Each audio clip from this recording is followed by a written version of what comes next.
Ladies and gentlemen, we are back with the DreamHack 2019 Nordic Championship Summer live from the Monster Energy DreamHack studio in Stockholm.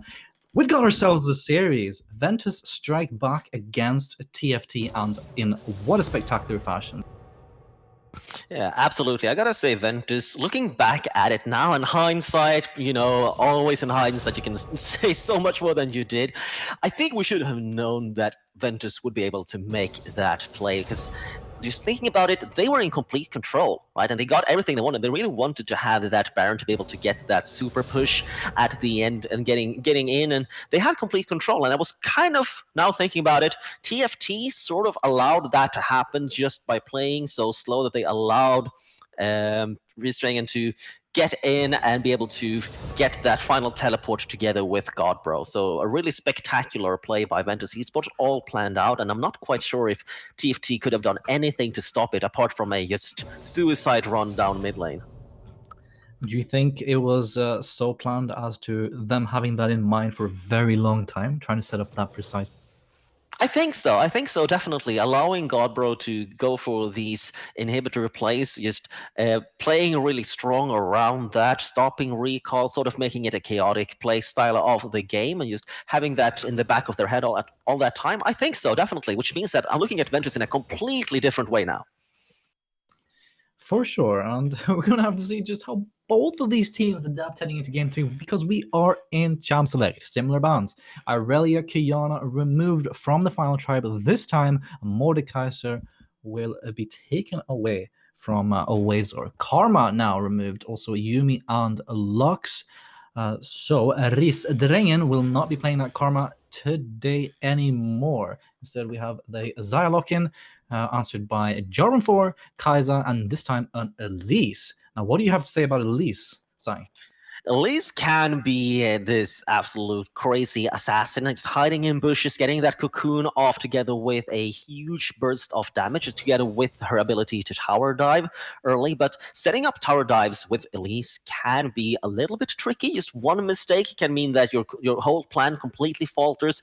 And when you fall behind with the likes of Elise in the jungle, then you turn into this cocoon spamming bot, where you can't really do anything but spam cocoons and hope that your team can make something happen with it. Although the pick potential is huge with the Morgana, Dark Binding, and Elise Cocoon combination. So in that kind of situation, I do like it. Yeah, and I adore the Morgana pairing with the Elise. Actually, you could even choose to put the Morgana mid lane. That brings a lot of single target CC with a cocoon with a dark binding, and you also take away the black shield potential for TFT to negate the Elise. But this leaves the Nico open. And the Nico had a lot of success for TFT in game number 1, remember, completely shutting down Godbro's Corki in the early game, allowing TFT to set up that notorious bot lane counter gank after Marcoon tower dove with his Sejuani, spiraling the game out of control. Yeah, absolutely. I think Godbro, though, kind of underestimated Royal Cannon a little bit in that game 1, going with the Corki, playing quite aggressively, and really did not respect the way Royal Cannon simply just poked him down anytime he tried to go for some sort of trade. But at the same time, I mean, Godbro only likes of Corki, only likes of Twisted Faith. With the big thing about him is the mobility that he gets with the Corki package, passive, and Twisted Faith Destiny. Now both of them are taking out of the run, and I would not be surprised to see Godbro back on his sort of 1 versus 1 heavy trading champions instead. Yes, and this is a man who can play seemingly everything, so we'll see just what they pull out here. They are unfortunately not last pick this time, but the Twisted Fate is removed, and the Corki also. So the game 1 pick and the game 2 being denied from Godbro. And Aatrox Gamplank in response. Aatrox, understandably so, very oppressive with all that healing. And there's that Rakan Kaiser together have a lot of tools, a lot of speed ups and mobilities and peel to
Hello.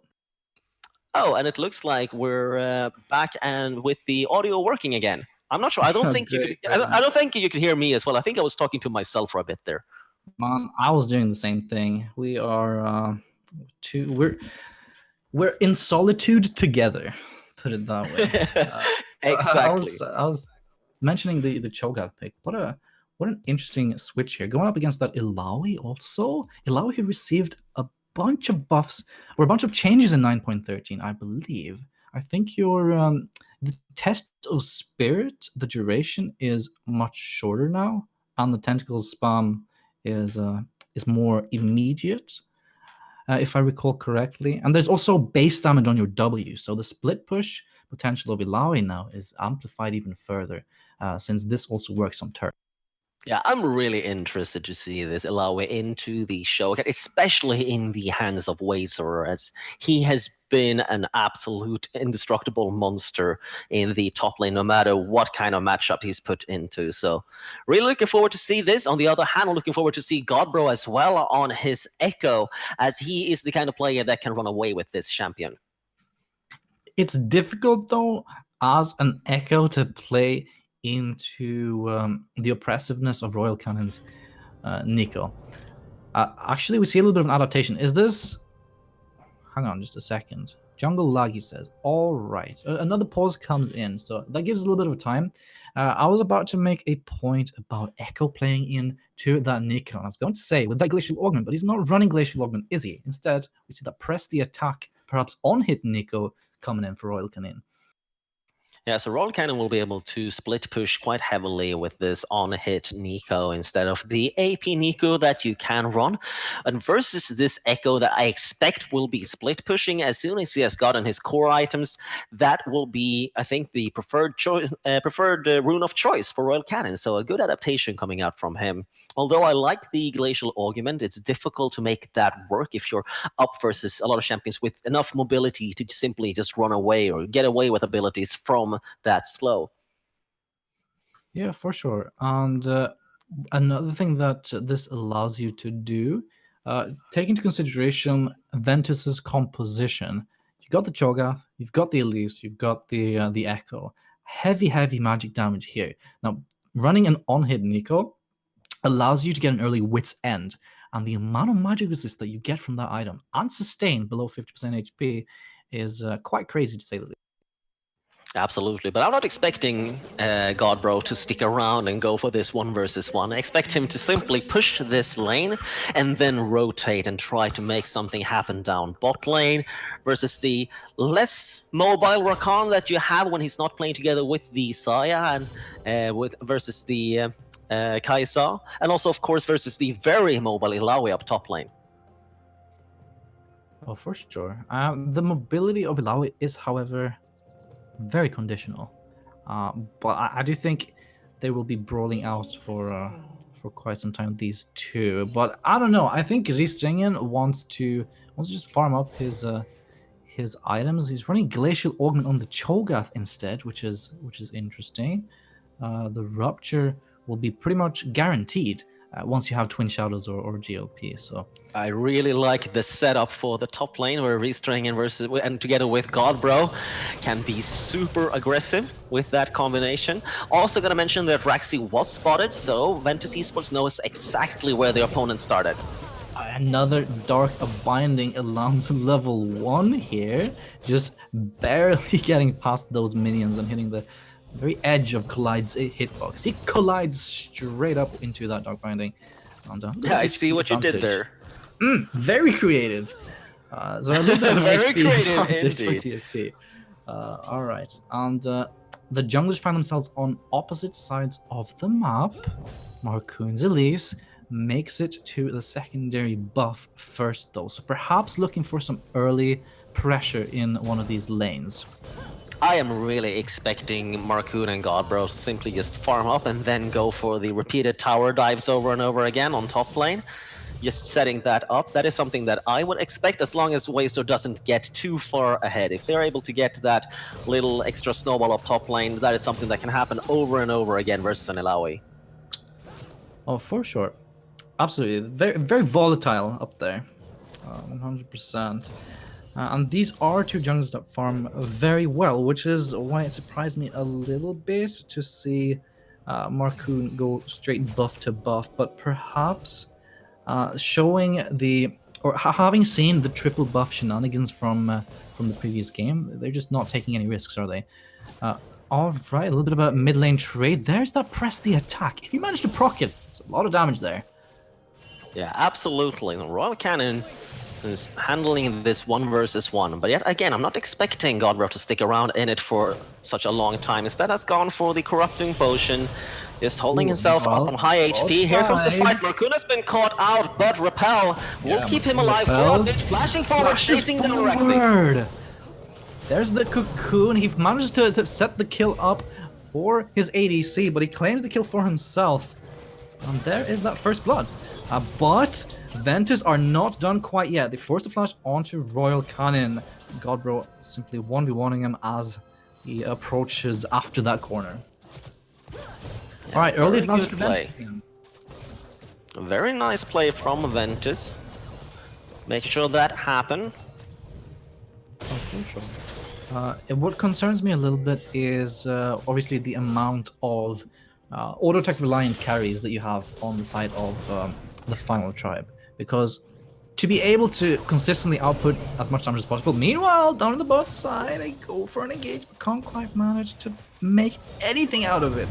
But yeah, these auto-tech dependent carries, it's going to be difficult to pull that off with the amount of slows and CCs on the side of Ventus. How will they do that? What do you think? I'm not quite sure, to be honest. Right now, I am expecting these two teams, being in this 1-1 situation, to play very slowly. And to get, again, Ventus kind of prod and wait for their sort of win condition to come up. TFT, on the other hand, have been going for a little bit of a more aggressive playstyle. You see the jungler coming in right here. Yes, Rexy comes in for the gank. There's the black shield. They managed to pop it, however, but there Rexy, Reg's HP straight up disappearing. Rexy not daring to go in there. Do you think he could have? I think he could have gone for it, not quite sure. The Dark Binding was up, I believe, so Fiddle could have caught him and went for a 1-for-1. And of course, no, he couldn't have. Roger, of course, had flash up, so that would have been a suicide. So it was completely intentional and well played by Rexy to not go for that dive in that situation. Yeah, does not want to pull a Marcoon game 1.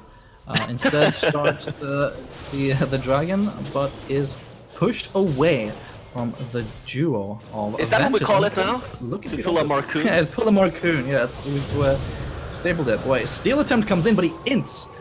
Okay. Yeah, Rexy. Right. Well, no matter what happened, Rexy would have died there. So going in for that dragon steal, not quite sure why he wanted to go for it. Still, an Ocean Dragon is really useful to get this early into the game. So before 6 minutes, Ocean Dragon will help these laners a lot. Yeah, an Ocean Dragon in the laning phase is incredible. It helps with your HP sustain, helps with your mana sustain. And Echo absolutely wants that. As you said, he's focusing on simply pushing the lane over and over, opening up the rest of the map. Gradually, slowly but surely. The bot lane pushing as well, Fiddle and Roger getting that first turret plating. Going in for more. Kreisberg and Collide playing this passively. A little bit worried about the damage potential coming out of this combination. Godbro actually using his ultimate to get back to lane here with his TP being down. Oh, Cocoon lands onto Rexy. Flagnark comes in, but Rexy doesn't have flash, remember. Marcoon is a little bit scared, though, of the potential Nico collapse. Continued siege. And Marcoon playing this Elise so well, using his advantage. Up top lane, restring and having a little bit of trouble into this Ilaoi, to no one's surprise, really. Yet again, I'm expecting him to play this slowly and waiting for his team to come up and help him. Yeah, absolutely, and we do see some a little bit of a hover up top by Marcoon. The Ilaoi ultimate comes in. Oh, there's almost gets the kill in the 1v2 situation. That's the power of Ilaoi right there. You can straight up force this. Oh, hang on, Retingen. He took a tentacle to the face, but now Wazor finds himself caught. There's Godbro. There's Godbro going in, Marcoon using Repel just in time. Oh man, yeah, he can't really 1v3, can he? He pulled off the 1v2 and almost gets out, but there is that collapse, and he finally goes down, has that Merc Treads and the Caulfields now. But if Illaoi can do this at this stage of the game, just imagine later on. Yeah, absolutely. But this was the kind of situation that I was expecting to see that rotation coming up top lane. Not in the way that I expected it, as I didn't think that Wazer would allow himself to play that far up in the lane. But since he almost got that solo kill in a 1 versus 2, I think he got a little bit cocky, and then there is Marcoon baiting, there comes Godbro, and that's just the kill. And I think this is so dangerous. This can absolutely be dangerous, because you can tower dive him over and over again with the Echo and Elise combination. Well, for sure. Once you force that flash away and you have... I mean, also, you can sort of condition the Illaoi to play less aggressively by doing this also, right? By doing that exact strategy that that you were talking about, like keeping him interested, there comes the next guy, and perhaps Wazer will be a little bit more hesitant to go for a similar kind of aggressive 1v1 or 1v2 in the future. Here comes Roxy. Kaiser ultimate comes in, and there's the quickness. It is enough to CC. Black Shield is late. There's Cataclysm, forces flash, double stun. I think they're gonna settle for 1 kill here. Collide picks it up. The annoying thing about quickness, even if you time it correctly and you avoid it the first time, you still have to land some time with your Xayah, and you're still gonna get CC'd. So that was a strong pickup down the bot lane by Collide, Raxi, and Priestberg. Oh, the Black Shield comes in. Oh no, I think... Wait, here comes the collapse though. There is God, bro. And Fiddle almost... he's playing with fire here, to say the least. Treading very thin ice. Yeah, absolutely. Still almost being able to pull that off. Not having to sacrifice too much for that play, but Raxi still held on to his flash, even in that situation. So, getting out on top. Absolutely, and if you're playing with fire and at the same time you're treading ice, you're likely to just fall through and sink. But luckily his teammates were there, and nothing more happened there. Just a straight up disengage. Meanwhile, fights, 1v1s happening mid-side. And the Elise, Marcoon is trying to come around the corner here. Ristringen on the top side. Just a little bit of love taps all across the board here. Just testing the water. There comes the tower dive though. The Elise tower dive is too strong. The aggro reset would repel. Just makes that the freest kill in the world. Yeah, perfectly executed. Means that this is so much gold for God, bro. Getting that kill, getting the extra platings on the turret solo as well. And I would expect God, bro, and Marcoon to be eyeing Shelly fairly soon as well. Absolutely. There is at the same time a dragon started here. The air dragon has been commenced. Here comes TP by Royal Cannon, but I don't think they can really contest. At least does a fairly good job at soloing the dragon with those spider wings. And this should be a free objective. Second dragon in a row for Ventus. Oh, stopwatch actually. Oh wow, the feast. Versus one. Ultimate feast. Oh no! Not used just yet. Meanwhile, quickness down in the bot side. There is that solo kill. Finally, it's in fact Wazer who picks it up. A beautiful knock up down the bot side. Chrisberg picks up 1. There's the root by Roll Cannon. 2-man ultimate. It's gonna be 4 kills. It's gonna be a freaking ace at 11 minutes in the game. It is. TFT Ace Ventus. Absolutely huge there. The big misplay down bot lane, not respecting the enemy's ability to just respond and recollapse on you while you're under that turret. Versus the Rakan's quickness. That is so much CC with the battle entrance as well, and just huge damage from Kreisberg as well, together with Royal Cannon arriving at nick of time to help his team. This is the same situation we have seen Ventus Esports try earlier down the bot lane, and this is the same kind of response that you see from TFT as well. It appears to be that each time Ventus feels just that little bit over eager, they are punished tenfold for that. They are, however, trying to secure this Rift Herald now, and they surely should be able to. They got a man advantage there. I mean, TFT are trying to reposition themselves, but I don't think they can contest. Meanwhile, mid turret gonna go down. However, God bro, he has the Echo Ult. Is he gonna use it? Can he? I don't think even so. if he uses it now, he's still gonna die. Yeah. He's still gonna die even if he uses it. He's alive. Is he? Oh, is he? Really? Really? Echo passive is too strong, man. I'm telling you. What? Oh. God, bro. And he gets the turret. Min-maxing like there is no tomorrow. Look at this guy. Just chugging those health potions, staying alive through all of that, and still sticking around in his lane. That's just how cocky he is right now. Shelly deployed top lane is going to give a lot of gold. The final plating's going down, and another turret up for grabs for anyone who wants it.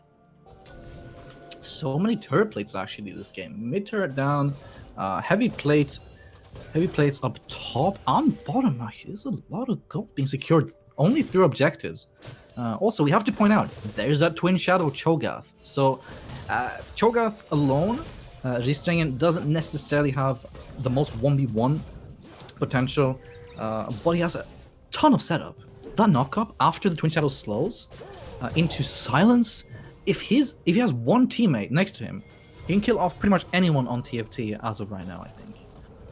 Yeah, absolutely. This is what I have been expecting, and I'm a little bit sad to say that I was wrong about the main focus being on the top lane. Instead, it was the bot lane for Ventus, and didn't quite work out for them. The good early rotation, though, allowed them to get a lot of platings up top lane just before turret platings went down, and getting the first tower blood in mid lane means even though they're losing this top turret now versus the Kai'Sa and Rakan combination, it doesn't really matter for them. They're just going to send Restringen up to collect that solo gold in that lane, and yet again rotating first, getting Raja and Fiddle down bot lane.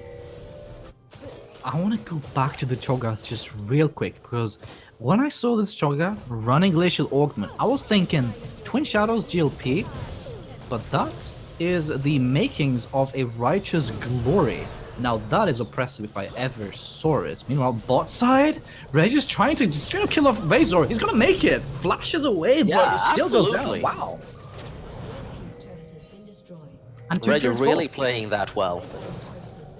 Second turret for their team, making sure this bot lane really pops off, always having the advantage, rotating faster than the opponents. Now taking control of the enemy jungle, gonna get this blue buff as well. Might be an attempted smite steal by Raxi. Yeah, both junglers do have smite available, and it's gonna be Marcoon securing it. Did not use smite, however, so I think there was a spiderling just yoinking it away from 1 HP. Right yeah, I think so. It was at 1 HP, and the spiderling was just like, gonna finish that off for you. You're gonna eat that. You're gonna eat that. Otherwise, I want it. Hey, the babies have to eat too. You gotta feed them sometime. No, it's true. It's true. And Garbro is plenty fed. I mean, he doesn't need anything more. Anything more, and he's gonna get fat. So he should be happy with what he's got. Sharing is caring, ladies and gentlemen. Take notes. Next dragon will be that mountain dragon. Spawning in just a few seconds, and as it seems, TFT do have a little bit of priority there. They don't have any vision around the backside of it though, and Ventus are the ones in control of the scuttle. It did despawn now though. Alright, we'll see this mountain dragon. I'm expecting both of these teams to want to fight for it. Waster has his teleport up. There comes the first little look up. Quickness is going to land, but oh, a good flash by Marcoon. And here comes the flank by Restring, and the Cataclysm comes in, but Royal Canin finds himself assaulted by a Cho'Gath. But the Cho'Gath is just gonna... Wait, hang on, that's Wazer. My bad, excuse me. Reja with the DPS. Collide trying to get away. The root doesn't land. Reja with a flash forward. And the disengage is there. Ventus equalize the kills and will claim that Mountain Dragon. So they'll deny the Mountain Dragon from TFT and claim the third one for themselves. Huge play there by Marcoon to be able to get out and for the rest of his team to be able to collapse after all of those abilities was used on Marcoon. I also apologize for trying to play-by-play that, although I'm not supposed to. Hey force man, of habit. It up big time. It's our... A little bit of a force of habit right there. But yeah, anyways, that was a really Really good play there by Marcoon to be able to get away from all of those abilities, landing on top of him. A little bit of a sloppy play from TFT around him when they were waiting for his repel to end. They were a little bit too spread out, and Marcoon just barely able to get away from Collide and flash away before quickness could hit him. So a bit mix of good play from Marcoon and a little bit of sloppy play from TFT, I gotta say. As I think they definitely should have been able to get that one. Absolutely. And actually, a little bird just whispered in my ear that it was in fact Collide who stole that blue buff back then. It was not a spiderling. Marcoon apparently already had a blue buff of his own. Yeah, So but it we was already Collide had this huge analogy about spiders needing to be fed and baby spiders and everything. So It was working in my so head, well, man. yeah, in my head, I kind of wish still it was the spiderling. So I'm gonna believe that no matter what the truth is. I'm just gonna go false news and believe what I believe. Yeah, for sure. Collide is straight up evil by trying to deny these poor spiderlings a snack. That's the conclusion. That's how we're gonna spin this story. Yeah, and now Godbro found himself in the lane with Wazor on the other side. No, I'm pretty sure Godbro calls the shots here. He decides when and where to fight. I could just disengage whenever. I can fight if he wants to, but I don't know. You don't really want to approach this Alawi with the death stance and some CDR. No, that's going to be difficult for him to 1 versus 1, I think. But at the same time, I'm having a hard time believing Wazor will be able to hit any of his E's unless Godbro is caught unawares. Like, for example, right now where Wazor was hiding in that bush. Absolutely. And watch Ray here, actually. Collide. They're forcing these questionable rotations, or these rotations that wouldn't work if TFT had more members around. Luckily for them, they don't. We see the makings of a 1-3-1 split push, but I don't know. Wait, actually, they're trying to approach down bot, but Raxi seems to be able to get away. Wazor, though. Yeah, rotating on Wazor. Marcoon is here, so there's a lot of CC. Cocoon, is it gonna land? They're waiting so long, they're so patient. There's the Ilawi ult though, but it's way too late. There he goes. He's dead. Yeah, really patient play there. That's almost textbook. They didn't quite avoid all of the damage, but just waiting for the Ilawi, since she has nowhere she can run, really. She's so immobile in that situation. Well, mid lane, Ristrengen looks that twin shadows with Righteous Glory. Flashes forward, but gets CC'd up. Black Shield is on Rage, not Risteng, so we cannot feast, but it does allow Rage to pick up 1 kill and then... Wait, hang on. Yeah, 1 kill, but it's answered by 2. TFT now, or Chrisberg now on a killing spree. This match, Royal Cannon, I don't think he's going to be able to get away from this one, is he? With that root, however, I don't know. Do they want to... He might still get caught, though. He might still get caught. He's going to hide in that bush, going to pretend that he's Ilawi. And I don't think anyone's going to believe it, but still able to dodge away from the skill shots. I mean, when you have the Ilawi clearing the bot wave, I don't think anyone's going to fall for that. There's a little bit of a psychological play where perhaps for half a second you will hesitate, but I mean, he gets out anyway. You know, if it's stupid and it works, it's not stupid. That's true. That's true. Wise words from... it worked. It worked, didn't it? Yeah, absolutely. How to instantly get a 100% HP bar from almost dying. That's how you do it, yeah, lads. It's true. Take notes. Take notes.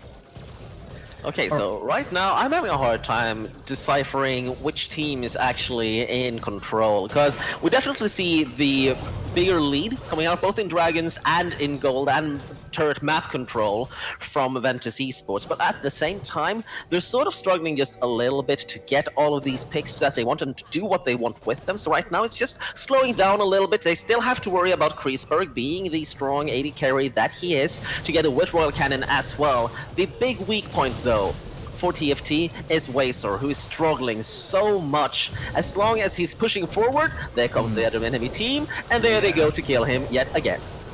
Over and over again, rinse and repeat. If the exact same thing happened, wait, hang on, here's the grand entrance. Oh, there's the actual Tentacle smacking down, revealing Oh my time. god! The synergy, wow. That, well, expanding mind meme right there. The quickness stops him in his tracks just long enough for the tentacles from Wazer to finish the job. So that's the MVP support right there from Collide. Not even So cheeky. Solo donating the kills. Yeah, God bro, coming in. It's forced to ult though. There's the Cataclysm with a flank TP on the right side. Is he staying in? I don't think he's tanky enough to secure this. There's the knock-up, and he's gonna die. Royal Cannon picks it up. And they can now comfortably transition into Dragon. Reggie is going to take some time for Reggie to get back. And the feast is not available on the other side because Cho'Gath is dead. And there's the TP from Wazer. And we'll see how it plays out. I don't know, man. It's looking kind of sketchy. Baron half HP now, turning around, chasing down Marcoon. Marcoon is going to repel away. Baron's going to be perfect. Go, bro. Oh man, look at the damage from Reggie though. Wazer is now dead also, surely. Oh, the tentacle once again. It's like the tentacle has a mind of its own. It's just living its own life. Feeling out the Ventus roster. God, bro. Uh-oh. Engages onto 3, but those 3 are so scared of this one Echo carry that they just move away. Roxy trying to get the damage out. Chrisberg has been the silent carry once again. It's like slowly snowballing. There's the quickness once again. Grand entrance. Quickness onto God, bro. There's the flag and drag. Also, Roxy this time dashes into 3 or 4, I should say, and pays for it with its life. And it's cleanup city for Ventus Esports. Yeah, Raxi intercepting Reg's movements really well, but in the end, there's really nothing he can do solo, as Reg has enough HP and has enough of the peel for the rest of his team, together with Godbrock, to survive just about anything. This Baron is a fact. It's going to go straight into the hands of Ventus, together with Royal Cannon, who I'm not sure what he thought he would be able to do there. He can't really try to poke away the Baron. He doesn't have his ultimate up. Not quite sure what he was doing there, to be honest. Can't even steal it, or it's not likely for him to steal it since he's running on hit Nico also. So your ability combination just yeah, exactly.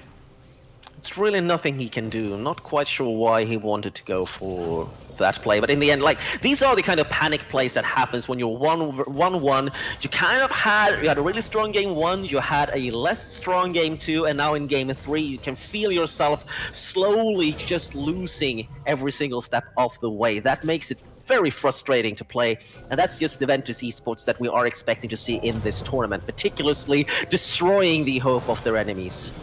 Yeah, and especially so since these two teams are the top representatives from some of the strongest regions in this tournament.